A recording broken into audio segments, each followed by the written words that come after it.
Moi, c'est Cyril Viria, RL du Voissieux à Saint-Gorgon, associé avec Roselyne Richard depuis le 1er janvier, suite au départ en retraite de son papa Richard Patrick.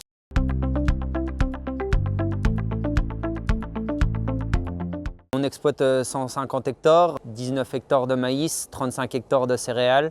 Tout le reste est en herbe, prairies artificielles et prairies permanentes. On produit au jour d'aujourd'hui un peu plus de 700 000 litres de lait. Cette année, avec l'installation de Roselyne, on va avoir 25 000 litres de lait supplémentaires, plus l'octroi supplémentaire par l'Hermitage. Donc on va arriver à 768 000 litres de lait. On n'élève que les femelles sur l'exploitation. En gros, on a 80 vaches à la traite.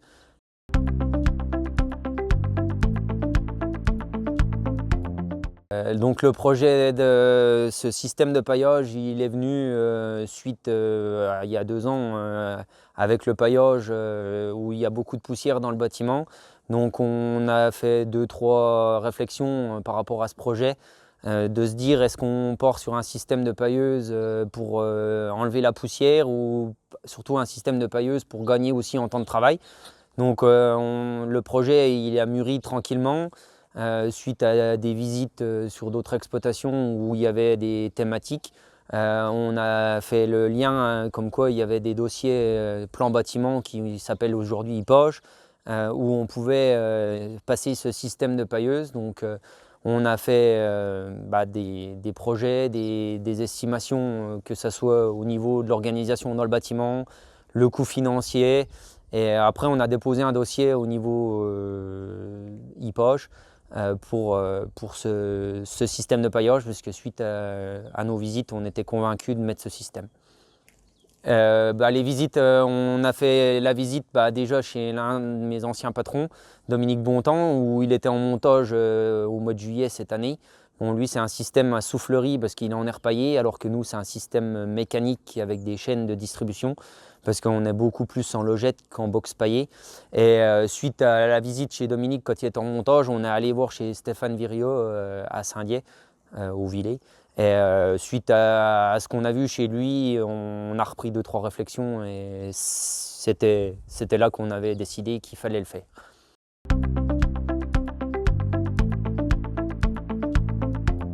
Ce système, il y a un caisson où on dépose une botte de paille, que ce soit une botte ronde ou une botte carrée. Le système il est adapté aux deux conditionnements. On dépose la botte dans ce caisson où il y a 3 vis, des vis sans fin. Il y en a une qui tourne toujours dans le même sens pour alimenter le broyeur et 2 autres qui tournent en quinconce en sens inverse pour démêler la botte de paille. La paille elle est poussée par cette vis dans le broyeur la broie selon un calibrage avec une grille qui a été établie, puisqu'il y a plusieurs modèles de grilles par rapport on va dire à la longueur des brins de paille.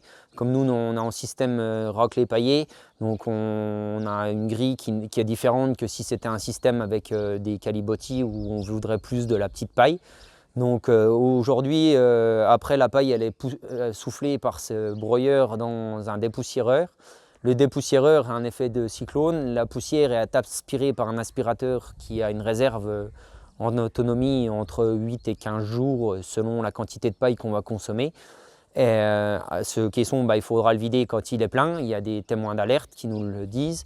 Et d'une fois que la paille est passée dans le dépoussiéreur, par son propre poids dans la gravité, elle descend dans un réceptacle où la chaîne la transporte dans des tuyaux PVC où on a fait des trous pour des descentes dans les box paillées ou dans les logettes avec des répartiteurs qu'on peut régler manuellement selon la quantité voulue dans les logettes ou dans les box. Après, on peut aussi adapter la durée de paillage avec un automate où il y a des paramètres, des réglages informatiques.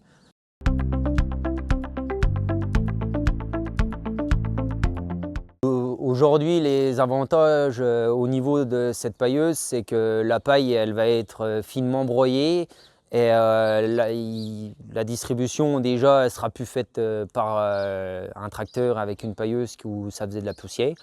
Donc aujourd'hui, elle va être broyée et elle va plus avoir la poussière, donc ça va être un gain de qualité d'air pour l'éleveur comme pour les animaux. Et aussi du fait que la paille elle est vraiment broyée et hachée, elle va beaucoup mieux pomper l'humidité, que ce soit dans les box ou dans les logettes, pour les animaux. Par rapport au temps de travail, auparavant on estimait qu'on était en gros 1 heure à 1 heure et demie de temps par jour à monter sous le tracteur avec la pailleuse, entre mettre la botte, pailler, fermer les portes des bâtiments, ouvrir les portes. Donc aujourd'hui, la pailleuse, hormis mettre la botte dans le circuit de paillage, qui nous prend autant de temps que si on le mettait dans une pailleuse normale, c'est 10 minutes. Après, c'est plus de la surveillance de l'endroit où la dépose de la paille est faite, si on tombe un peu de trop ou pas assez en quantité. Donc aujourd'hui, on estime qu'on va gagner une bonne heure de travail sur l'exploitation avec ce système. Au niveau de l'installation, c'est sûr qu'on estime que l'installation au niveau coût électrique, elle va être supérieure au coût carburant que le tracteur nous coûtait, mais ça va nous permettre aussi d'économiser un tracteur qui était toujours après la pailleuse. Après, au niveau du coût de l'installation, on a réfléchi l'installation pour l'évolution à venir aussi, donc le coût est peut-être un peu plus important au jour d'aujourd'hui parce qu'on a anticipé les évolutions à venir, mais aujourd'hui on approche les 115 000 € hors taxe avec le montage, location de nacelle et l'appareil.